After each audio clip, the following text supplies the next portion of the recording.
IPS especializada, cuidando de tu salud.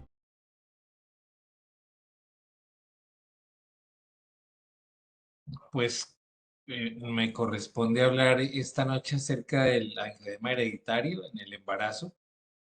Y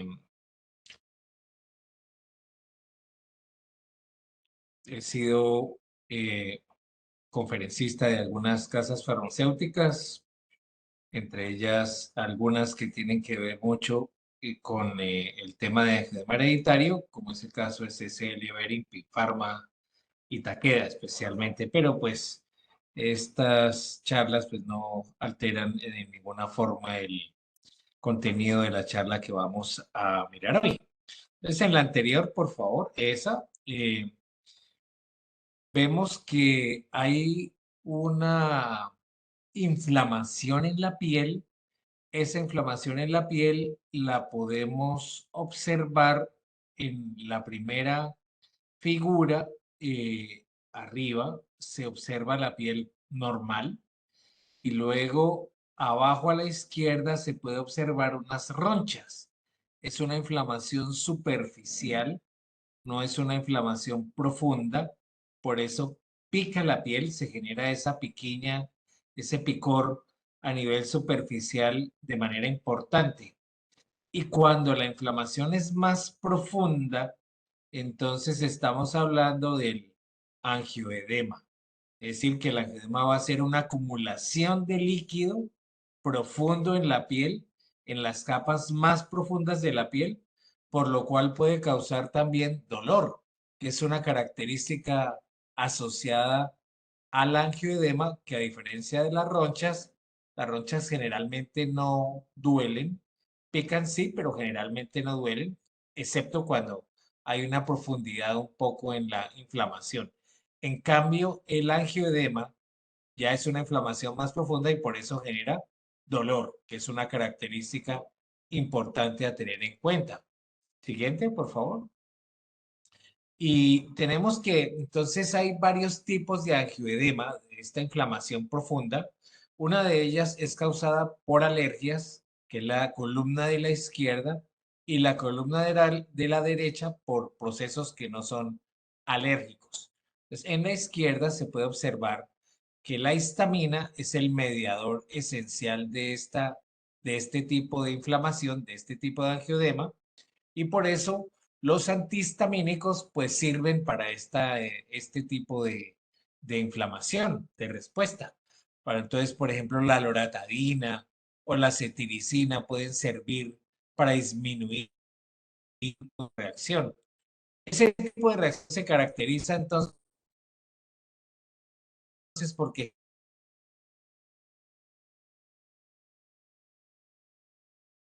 y aumento de la temperatura pica bastante y se instaura rápido. Es como cuando lo pica, por ejemplo, a uno algún mosquito, entonces inmediatamente le empieza la picazón. Eso empieza inmediatamente, sobre todo los vemos en niños cuando vienen a tierra caliente, entonces los mosquitos los pican y eso genera un intenso picor que a veces les hace generar costras en la piel y les deja secuelas. Eso es muy típico de la alergia. Puede durar varias horas, a veces incluso varios días, y eventualmente puede haber dolor abdominal. No es lo más común, pero puede ocurrir a veces que haya dolor abdominal, por ejemplo, por alguna alergia con un alimento que cause alguna inflamación a nivel del tracto digestivo.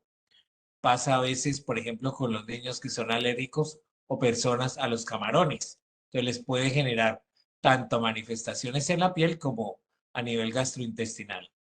A veces puede ocurrir manifestaciones respiratorias, entonces el bronquio se cierra y al cerrarse puede ocasionar una especie de asma. Y lo más grave que puede ocurrir en esa reacción es que haya hipotensión y entonces por esa razón al paciente hay que colocarle adrenalina. Las personas, por ejemplo, que son muy alérgicas a las abejas, hay que colocarles adrenalina para poderlos salvar porque a veces puede morir por ese tipo de reacción. En cambio, miremos el angioedema que es ocasionado por la bradiquinina, que es el que nos vamos a referir más que todo hoy, es un angioedema hereditario, puede ser hereditario, aunque también puede ser adquirido. Eventualmente hay algunos medicamentos que pueden interactuar con el metabolismo de la bradiquinina y ocasionar este tipo de angioedema.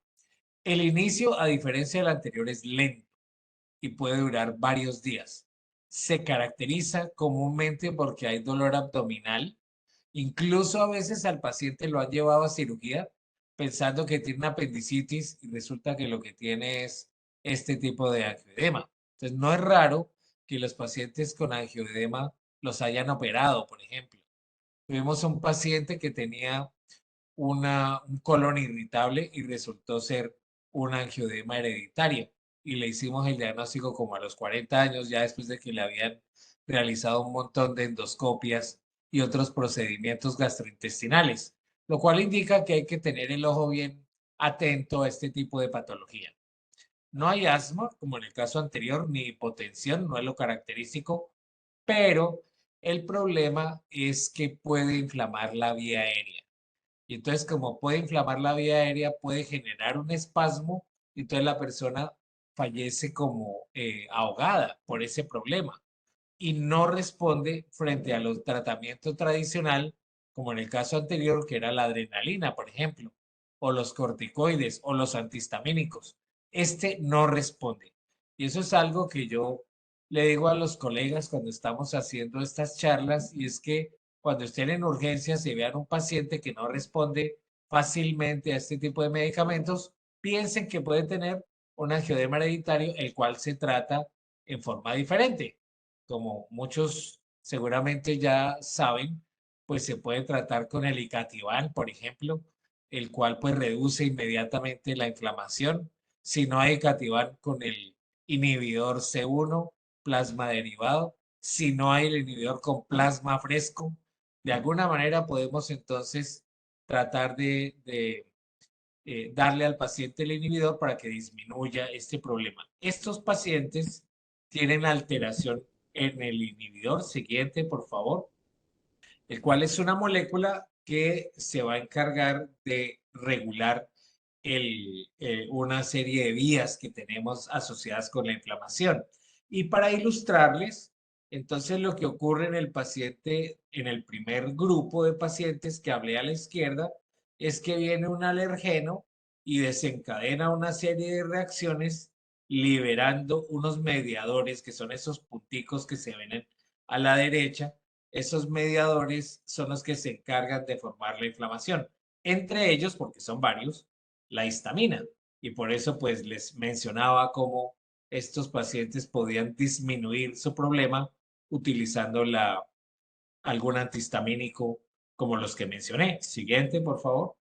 En cambio, en el caso que nos compete, es esta molécula que tiene solamente, es una proteína pequeña, tiene solamente 9 aminoácidos, pero esta proteína pequeña tiene dos receptores, especialmente el receptor 2 que es tisular, es el que va a desencadenar la inflamación.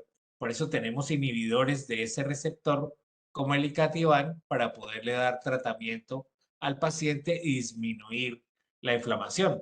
Pero quería mencionarles que hay medicamentos como por ejemplo los inhibidores de, de la de una enzima que es capaz de degradar a esta bradiquinina, como por ejemplo el enalapril. Entonces, eventualmente hay pacientes que son hipertensos y que son tratados con el enalapril y que les desencadena un angioedema. O sea, se llama la enzima convertidora de la angiotensina, esa enzima. Entonces, esta enzima, que es este triangulito que aparece aquí anaranjado, tiene que ver con la degradación de esta molécula. Se han descubierto otros medicamentos más recientemente asociados con el tratamiento de la diabetes. Entonces, estos medicamentos que disminuyen esta otra enzima, que es la dipeptidilpeptidasa, pudieran también asociarse con angioedema. Entonces, este tipo de angioedema que está asociado con medicamentos lo llamaríamos adquirido, porque pues no es que la persona lo heredó, pero sí se le presenta el angioedema y tiene el mecanismo asociado con la bradequinina. Siguiente, por favor. Ahora, uno de los primeros interrogantes que tenemos es lo que ocurre en el embarazo y si en el embarazo puede ocurrir el angioedema. Ese es un punto. Y el segundo importante que muchos se preguntan es si eventualmente el niño o niña que va a tener la mujer va a tener o puede tener el angioedema. Entonces, por eso surge este interrogante si el hijo puede tener angioedema hereditario. Les recuerdo siguiente que el angioedema hereditario es una enfermedad que está localizada su gen en el cromosoma 11 y está hacia el centro.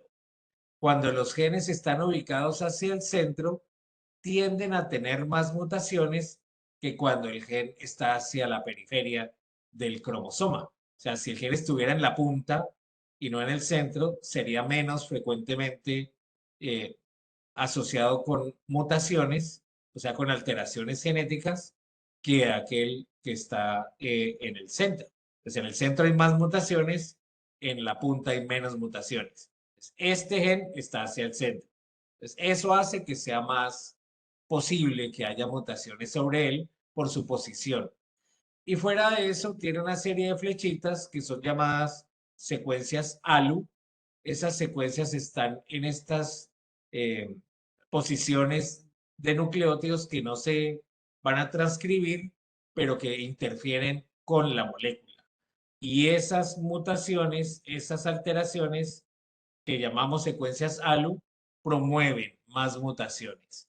O sea que por la localización y por el número de secuencias ALU que tiene, es un gen que particularmente sufre muchas mutaciones. Y tenemos más de 600 mutaciones ya reportadas en la literatura de pacientes que tienen este problema. Siguiente. Y en el Huila, que es donde estoy yo ubicado, tenemos aproximadamente unos 20 casos.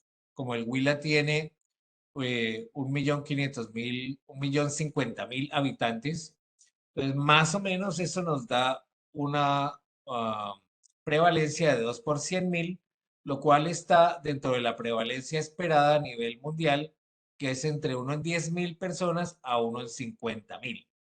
Eso hace que se ubique dentro de las enfermedades, entre comillas, raras, porque pues no es una enfermedad tan frecuente.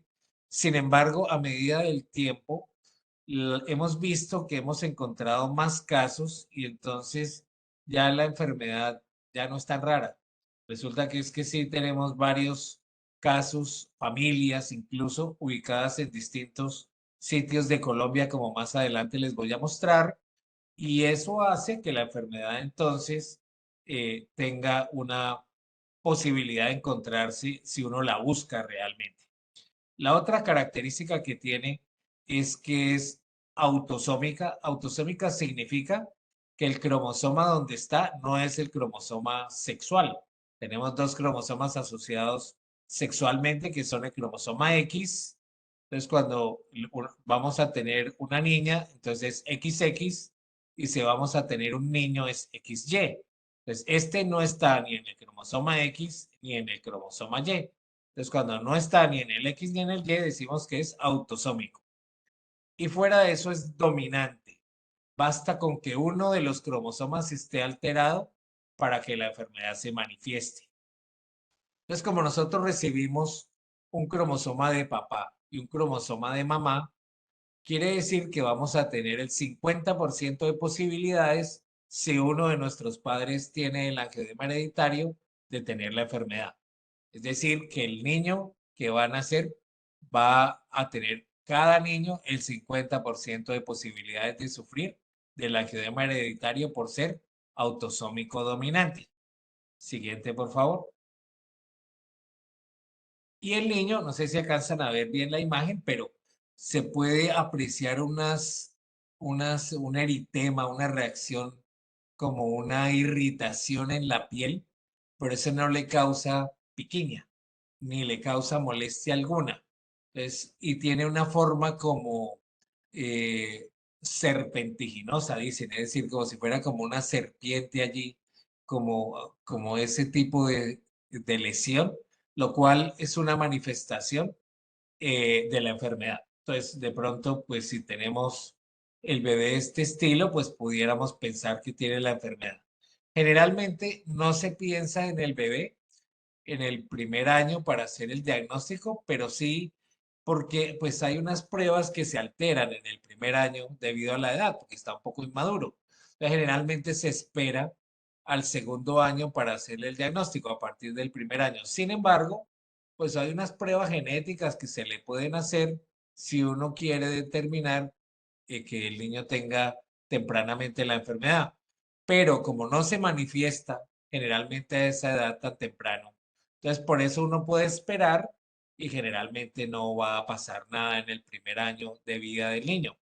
Las manifestaciones más tempranas que hemos tenido hasta ahora ha sido desde entre los 2 y los 4 años, pero muy temprano.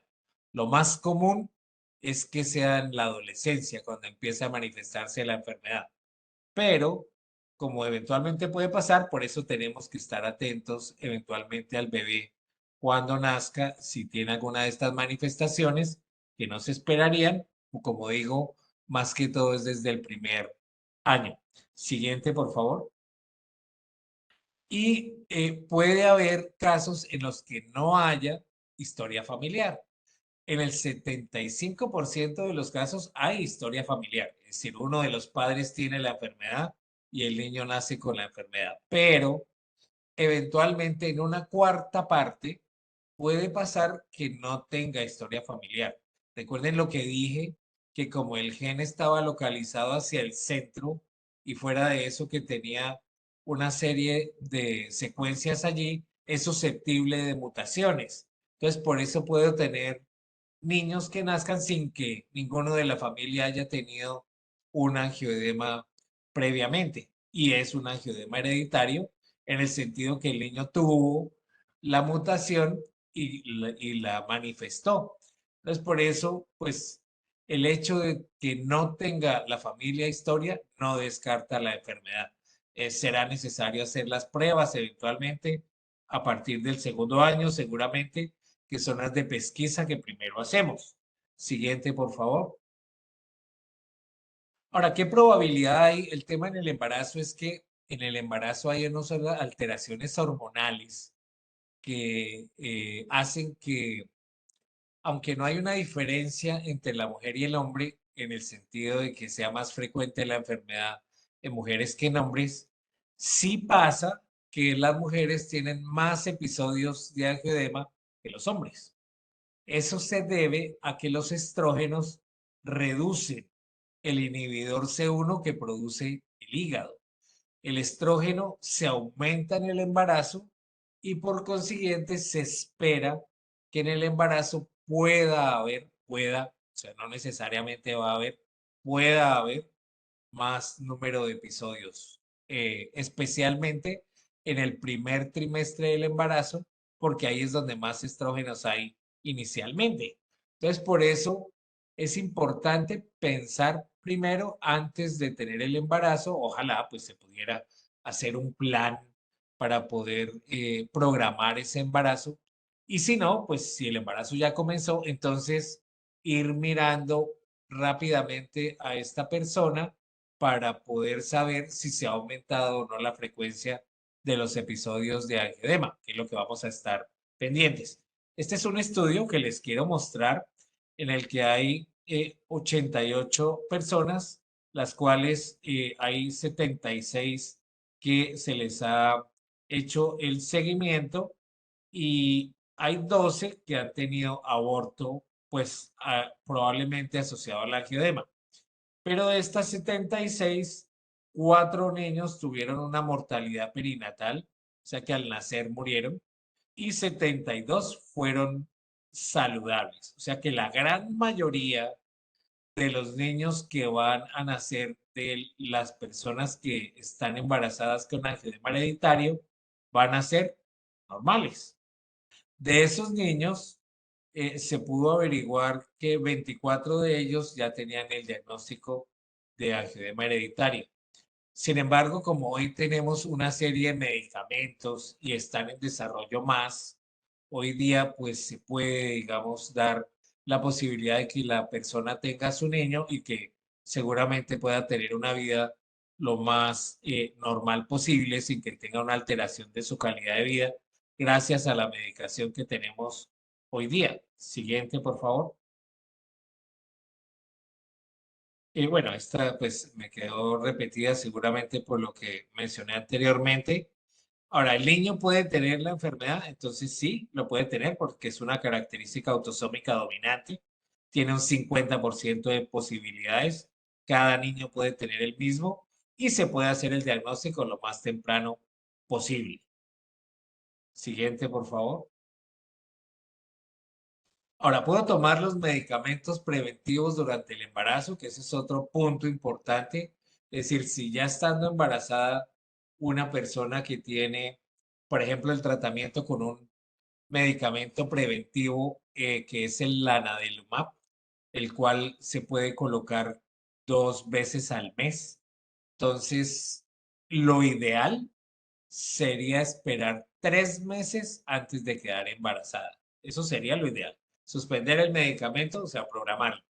Suspender el medicamento, esperar 3 meses, que es como 5 veces la vida media del medicamento, y luego sí quedar embarazada. Eso sería ideal, pero pues sabemos que en muchos casos no se puede.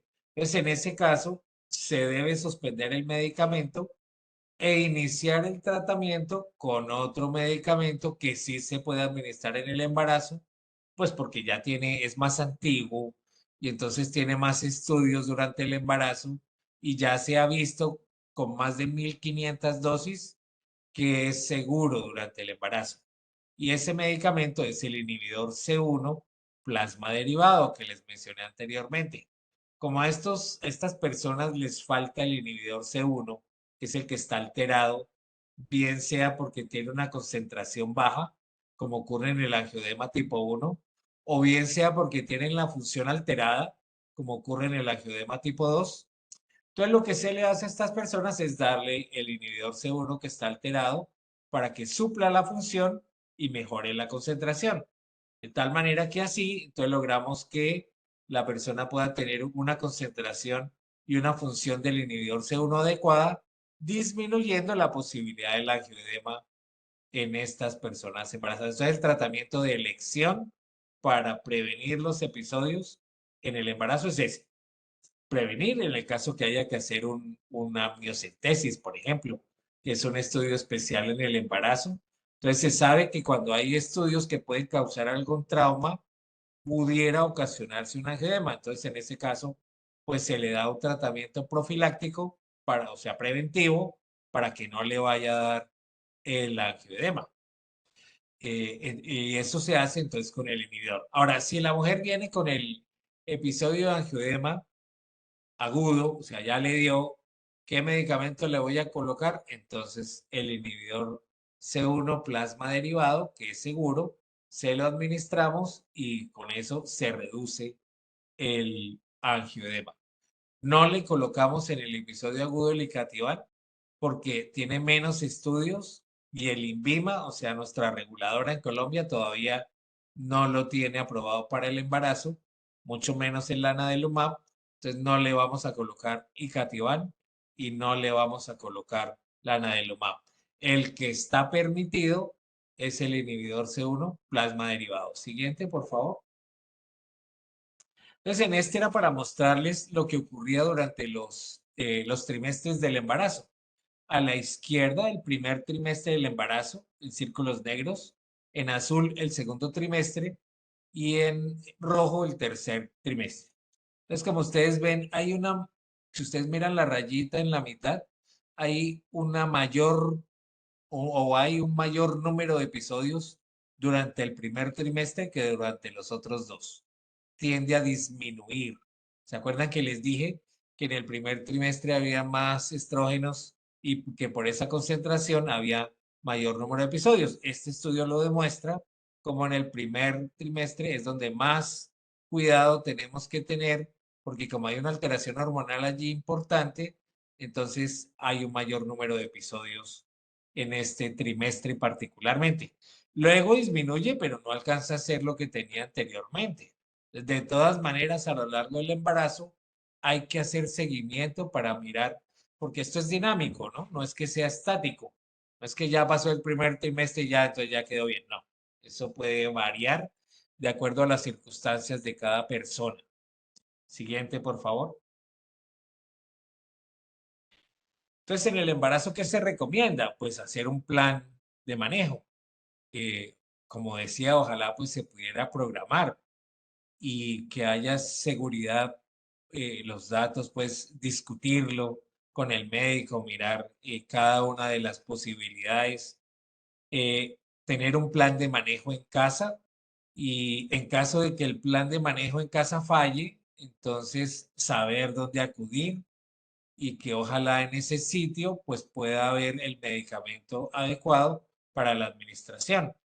Tener una comunicación asertiva entre el paciente y el equipo de manejo del angioedema, pues lo cual es algo que estamos logrando con el programa. Por eso, pues, nosotros estamos muy contentos con el programa toda vez que podemos tener este tipo de comunicación prácticamente inmediata.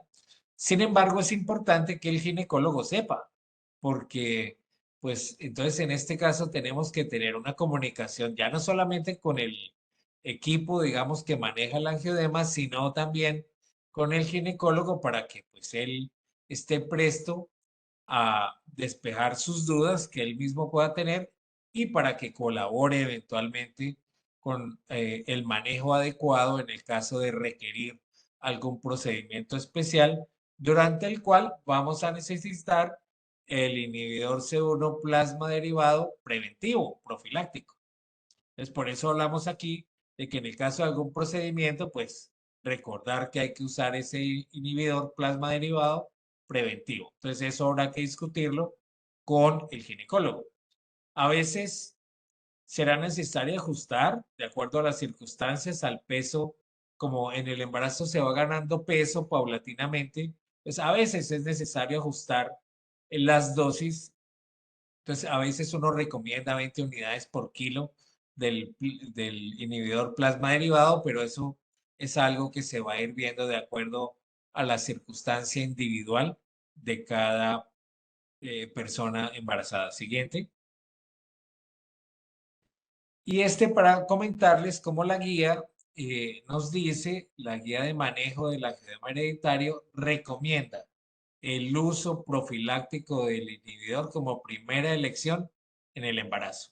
Y en el caso de tener algún procedimiento quirúrgico, dental, ginecológico, etcétera, ojalá pues poder usar el medicamento en forma preventiva para evitar cualquier episodio agudo que nos lleve a algún problema. Ahora, el sitio para colocarlo también es algo que varía porque uno lo puede colocar en el abdomen, pero es que el abdomen de la persona embarazada, como se va creciendo, entonces la grasa que es donde se coloca, porque es subcutáneo a veces, entonces no se puede tener adecuado, porque es que el inhibidor C1 puede venir intravenoso o subcutáneo.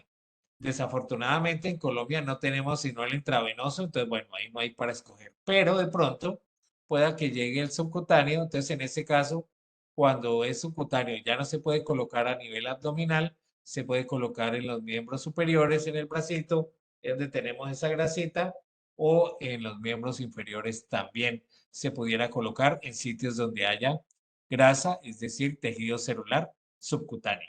Siguiente, por favor. Ahora, ¿podría tener el niño por vía vaginal o será mejor la cesárea? Pues ya como ustedes se imaginarán, porque pues la cesárea es un procedimiento quirúrgico, pues como es quirúrgico y dije que lo quirúrgico se podía asociar con mayor posibilidad de angioedema, obviamente es mejor el parto vaginal normal, tiene menos posibilidades de generar angioedema que la cesárea. Siguiente, por favor.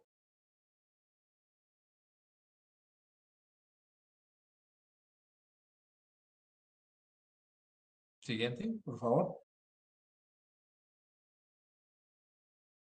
Entonces, aquí era para mostrarles cómo durante la cesárea, pues si no hay profilaxis, pues puede puede haber un incremento en el número de episodios, mientras que si hay profilaxis, miren cómo pues se mantiene realmente los episodios prácticamente similar que el parto vaginal. O sea que teniendo la profilaxis lo disminuimos bastante comparativamente con el parto vaginal. En cambio, sin profilaxis, miren que se puede aumentar un poco, casi que se dobla el número de episodios durante una cesárea si no le ponemos profilaxis a la persona. Entonces, por eso, pues si vamos a hacer cesárea, entonces se recomienda colocarle el inhibidor C1 plasma derivado antes del procedimiento. Siguiente. Entonces, el tratamiento, tanto en el parto como en el posparto va a ser importante porque en el posparto tenemos el tema de que la mujer va a amamantar a su hijo y también allí eso a veces genera dolor y demás. Y recordemos que el dolor puede causar también angioedema. Entonces tenemos que estar atentos ya no solamente en el parto, sino también en el posparto. Fuera de eso, en el posparto hay una alteración hormonal también, hay una caída de las hormonas que vienen durante el embarazo y eso a veces también puede ocasionar angioedema.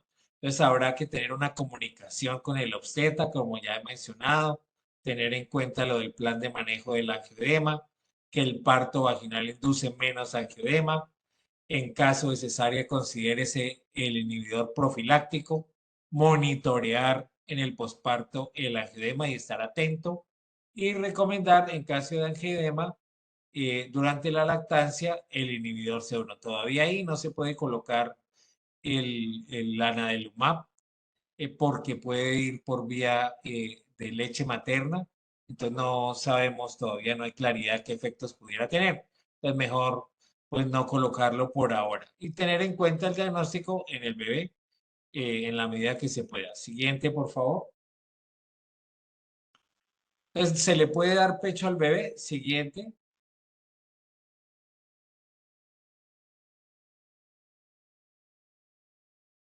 La respuesta es sí, claro, le podemos dar el pecho al bebé, tener en cuenta las consideraciones que hemos dicho, es decir, que en el caso de que haya trauma, puede incrementarse el riesgo de angioedema, pero que con el inhibidor, pues vamos a requerirlo en caso de tener un episodio agudo y si es necesario algún procedimiento a nivel de la mama o algo, entonces será necesario colocarlo en forma preventiva.